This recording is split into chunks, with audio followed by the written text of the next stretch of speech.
Hello students, आज हम करेंगे senses and sample method chapter 3 का लास्ट टॉपिक और आज आपका ये चैप्टर कंप्लीट हो जाएगा। Reliability of sampling data. बच्चों, रिलायबिलिटी ऑफ सैम्पलिंग डाटा का मतलब यहाँ पे ये है कि जो भी हम डाटा कलेक्ट करते हैं, जो हमने पॉपुलेशन से सैंपल को उठाया है, क्या वो सैंपल पूरी पॉपुलेशन को रिप्रेजेंट कर रहा है? क्या हम उस डाटा को रिलायबल मान सकते हैं? क्या वो डाटा रिलायबल नेचर का है? राइट, ये सब चीजें हम जानेंगे। तो रिलायबिलिटी ऑफ सैम्पलिंग जो डाटा होता है वो tell us about that sample represent the full universe. Reliability के बेसिस पे हमें ये पता चलता है कि जो आपने सैंपल उठाया है, क्या वो एकदम एजुकेट है, क्या वो एक्यूरेट है, क्या वो रिलायबल नेचर का है, क्या आप उस सैंपल के बेसिस पे आप ये मानते हैं कि वो पूरी यूनिवर्स को रिप्रेजेंट कर रहा है। तो उसके रिगार्डिंग हम क्या करेंगे, कुछ कैरेक्टरिस्टिक्स को पढ़ेंगे। राइट, तो सबसे पहला बच्चों आता है size of the sample. Size of the sample में क्या होता है, reliability of the sample depends on the size of the sample. किसी भी डाटा की जो रिलायबिलिटी है, किसी भी सैंपल की रिलायबिलिटी उसके साइज के ऊपर डिपेंड करती है कि आपने कितना डाटा कलेक्ट किया है। If the size of the sample small then it will fail to represent the population. अगर आपने पॉपुलेशन बहुत ज्यादा है, पॉपुलेशन इन द केस कि आपको उन चीजों का डाटा, मतलब कि आपको उन चीजों की इंफॉर्मेशन चाहिए थी। अगर मैं बात करूं कि 5000 आइटम्स का आपको इंफॉर्मेशन चाहिए, तो वो बच्चों 5000 आपके लिए क्या है, पॉपुलेशन है। बट आपने क्या किया, उसमें कुछ होमोजीनियस नेचर के आइटम थे, जिस वजह से आपने क्या किया, आपने 500 लोगों का 5000 में से डाटा कलेक्ट कर लिया, 500 आइटम का कर लिया। राइट, तो अब क्या वो 500 आइटम पूरी यूनिवर्स को रिप्रेजेंट कर रहे हैं? क्योंकि 500 आइटम तो बहुत कम होगी, है ना। तो इसने कहने का मतलब यहाँ ये है कि अगर सैंपल का साइज बच्चों स्मॉल होता है ना, तो उससे क्या होता है, रिलायबिलिटी कम हो जाती है डाटा की, क्योंकि साइज जो होता है ना सैंपल का, वो फिर क्या करता है, पूरी यूनिवर्स को रिप्रेजेंट नहीं कर पाता। राइट, तो ये था बच्चों आपका साइज ऑफ द सैंपल में। उसके बाद बात आती है मेथड ऑफ सैम्पलिंग।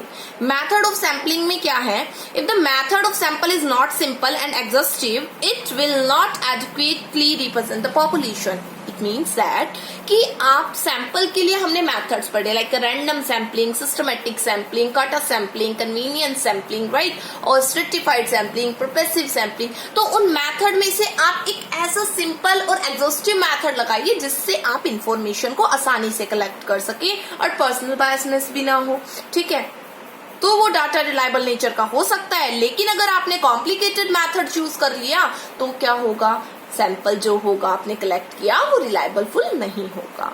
राइट, फिर उसके बाद बात आती है bias of the correspondent and enumerator. बच्चों, इन्यूमरेटर और कोरस्पॉन्डेंट को अपॉइंट किया जाता है। राइट, अभी इन्यूमरेटर के बारे में आपको पता है कि इन्यूमरेटर को अपॉइंट किया जाता है, वो क्या करता है, क्वेश्चनेयर को फिल करने का काम करता है। और जब क्वेश्चनेयर इन्यूमरेटर के द्वारा भरा जाता है तो उसको क्या बोला जाता है, बताइए, हमने पढ़ा था सेकंड चैप्टर में, शेड्यूल बोला जाता है। राइट, तो इसने कहा अगर पर्सनल बायसनेस ओकर, इट मीन्स दैट कि अगर क्या होता है कि जो इन्यूमरेटर है, ठीक है, और या फिर कॉरस्पॉन्डेंट जो हमें लोकल सोर्सेज का हम यूज करते हैं, information collect through the local sources, और कॉरस्पॉन्डेंट अगर वही बायस नेचर के होंगे, वो प्रॉपर इंफॉर्मेशन ना दी तो उन्होंने बायस नेचर के होंगे, तो उस केसेस में तो फिर रिलायबल नहीं होगा डाटा, वो तो एक्यूरेट नहीं होगा। तो यही चीज है, अगर कॉरस्पॉन्डेंट और इन्यूमरेटर बायस हो जाता है सैंपल को कलेक्ट करने में, तो डाटा की रिलायबिलिटी खत्म हो जाती है।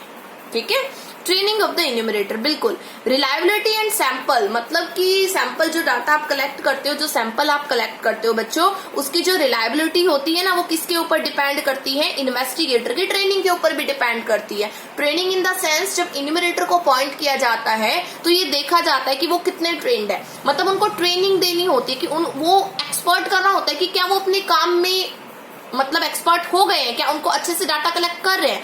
अगर उनमें एक्सपर्टाइज नॉलेज ही नहीं होगी, कॉम्पिटेंसी नहीं होगी, तो बच्चे वो डाटा को कलेक्ट नहीं कर पाएंगे, है ना। और इस वजह से फिर वो डाटा एक्यूरेटली कलेक्ट नहीं करेंगे और फिर रिलायबल फुल वो होगा नहीं डाटा।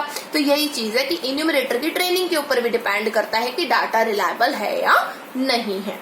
ये तो थे बच्चों की रिलायबिलिटी, कि कैसे हम सैंपल डाटा की रिलायबिलिटी को मेजर करें, किस बेसिस पे हमें पता चलेगा कि जो डाटा हमने कलेक्ट किया है वो रिलायबल है या नहीं है। फिर बात आती है इसमें कंपैरिजन की। तो कंपैरिजन किया जाता है सेंसस और सैंपल मेथड में बच्चों। सेंसस मेथड और सैंपल मेथड, इट्स इम्पोर्टेंट है आपका। देखिए सेंसस मेथड क्या होता है, सेंसस मेथड में क्या है कि सेंसस मेथड में हर आइटम को कवर किया जाता है, each and every item cover of the population of the universe, right. But sample method में क्या होता है, कुछ ही आइटम को कलेक्ट किया जाता है, सभी आइटम को कलेक्ट नहीं किया जाता। Suitability when the area of the investigation is small, जब इन्वेस्टिगेशन जहां हम इन्वेस्टिगेट करना चाह रहे हैं वहां का जो एरिया वो क्या है, स्मॉल है, राइट। और सैंपल मेथड जहां पे एरिया ऑफ द इन्वेस्टिगेशन क्या है बच्चों, लार्ज है। एक्यूरेसी, सेंसस मेथड में ग्रेट एक्यूरेसी होता है, सैंपल मेथड में लेस एक्यूरेसी होती है। कॉस्ट, सेंसस मेथड जो होता है वो थोड़ा एक्सपेंसिव होता है और सैंपल मेथड जो होता है वो कम एक्सपेंसिव होता है, ठीक है। ये है आपका, क्योंकि census method expensive in the sense कि आपको हर आइटम के बारे में इंफॉर्मेशन चाहिए, तो बेटा उसमें तो कॉस्ट भी लगेगी, एफर्ट्स भी लगेंगे, इकोनॉमिकली नहीं होगा वो, है ना, एक्सपेंसिव होगा। और सैंपल मेथड में तो आप कहाँ, आपको 5000 का आप सेंसस के थ्रू कलेक्ट करते हैं, आपने 500 का डाटा कलेक्ट कर लिया, उसमें क्या आपका एक्सपेंस लगेगा, कम एक्सपेंस लगेगा, तो ये चीज है इसमें।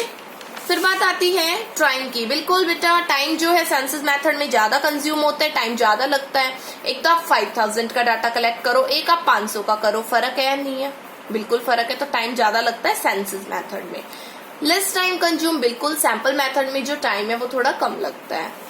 Nature of the item, diverse characteristic, बिल्कुल सेंसस मेथड का यूज हम जब करते हैं जब पॉपुलेशन में जो आइटम होते हैं वो भिन्न भिन्न प्रकार के होते हैं। अगर हम वहां से सैंपल उठाएंगे तो हम पूरी रिप्रेजेंट नहीं कर पाएंगे यूनिवर्स को, इसलिए हमें सेंसस मेथड लगाना पड़ता है। बट सैंपल मेथड का हम यूज जब करते हैं जब हमें पॉपुलेशन के आइटम में सिमिलैरिटीज दिखती है, हमें दिखता है कि सेम नेचर के हैं, तो क्यों ना सैंपल को उठा लिया जाए, वो पूरी यूनिवर्स को रिप्रेजेंट कर देंगे। तो बिल्कुल सेंसस मेथड में डाइवर्स कैरेक्टरिस्टिक के आइटम होते हैं और सेंसस मेथड में डाइवर्स कैरेक्टरिस्टिक के और सैंपल मेथड में सिमिलर कैरेक्टरिस्टिक के या you can say homogeneous characteristics के आइटम होते हैं। वेरिफिकेशन, सेंसस मेथड में वेरिफिकेशन पॉसिबल नहीं है, कुछ त्रुटि हो जाती है, गलती हो जाती है बेटा, तो फिर वही है, आपको दोबारा से कलेक्ट करना पड़ेगा, है ना, मतलब नॉट पॉसिबल, वेरीफाई नहीं कर सकते हो आप उस चीज को, क्योंकि 5000 का डाटा क्या आप दोबारा कलेक्ट करोगे, इसमें तो बहुत ज्यादा एफर्ट लग जाएगा, बहुत ज्यादा खर्चा आ जाएगा। सैंपल मेथड में पॉसिबल है, आप वेरीफाई कर सकते हो, दोबारा से उसको चेक कर सकते हो, क्योंकि जो सैंपल का साइज होता है बेटा वो स्मॉल होता है, इस वजह से आप कर लेते हो वेरीफाई, बट सेंसस में नहीं कर पाते हो, ठीक है। तो ये आपके कुछ डिफरेंसेस थे, इनको आप अपने वे में लिख सकते हो, आराम से ऐसे लिखना है ऐसे लिखो, अच्छे से लिख सकते हो, बिल्कुल पॉइंट्स बना के लिख सकते हो, ठीक है। ये आपका आज जो चैप्टर है ये कंप्लीट हो गया है, यहाँ तक आपकी सभी की नोटबुक कंप्लीट हो जानी चाहिए। संडे आपके पास है, आप अपनी नोटबुक को कंप्लीट कीजिए, कंप्लीट करने के बाद मेरे पास फॉरवर्ड कीजिए, राइट, और साथ के साथ इसको लर्न भी करते जाइए और वीडियो को भी सेव करिए। Okay, thank you.